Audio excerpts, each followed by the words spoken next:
Hello, my name is Allan and I'm a third-year PhD student at SITraN at the University of Sheffield, and today I'll be discussing why did only one twin develop MND, and the answer may be a combination of genetics and exercise.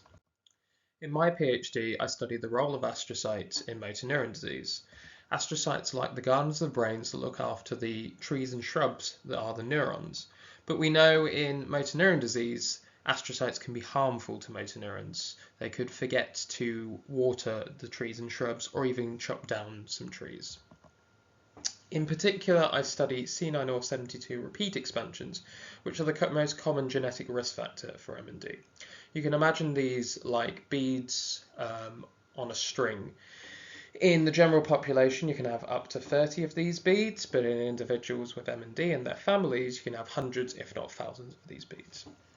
The beads sequester into sticky aggregates called foci and can also be turned into toxic proteins that we call dipeptide repeat proteins. And these two factors, plus others, come together to cause the motor neuron injury that ultimately leads to pathology. And in my project, I'm trying to understand overall what causes the switch from the pre-symptomatic to symptomatic disease state. So to do this, we generate brain cells. We take skin biopsies from people's arms and isolate skin cells, and then use a combination of chemical factors to do this process called reprogramming, turning them back into brain cells and then into functional astrocytes. In this study, I looked at two identical twins and their father. All three individuals carried the C9orf72 risk factor, and when we asked the twins what their exercise habit was, twin A, the affected, on the left, was an Ironman triathlete, whereas twin U, the unaffected, was a self-raised couch potato. Their father was unaffected as well.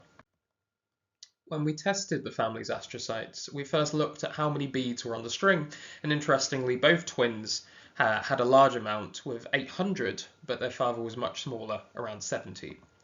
When we then looked at the foci, so the sticky aggregates, twin A, the affected, had a large amount of cells containing these foci. It was reduced in the unaffected, and it was similar to control healthy individual levels in the father. When we looked at the DPRs, it was a similar story with a large amount in the affected twin, less in the unaffected, and nothing in the father.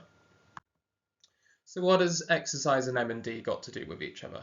Well, on the left we can see Rob Burrow, ex-England international rugby player, and who sadly developed MND a few years ago. And here's him a few months ago at the end of the inaugural marathon in his honour, named in his honour, which I was lucky to be part of running and developing funds for the MND Association. But is there an actual link between exercise and MND?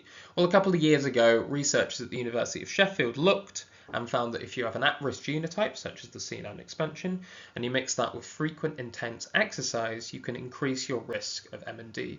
And this perhaps is what has happened with our twins. So thank you for your attention, and to the family for donating skin samples for this study.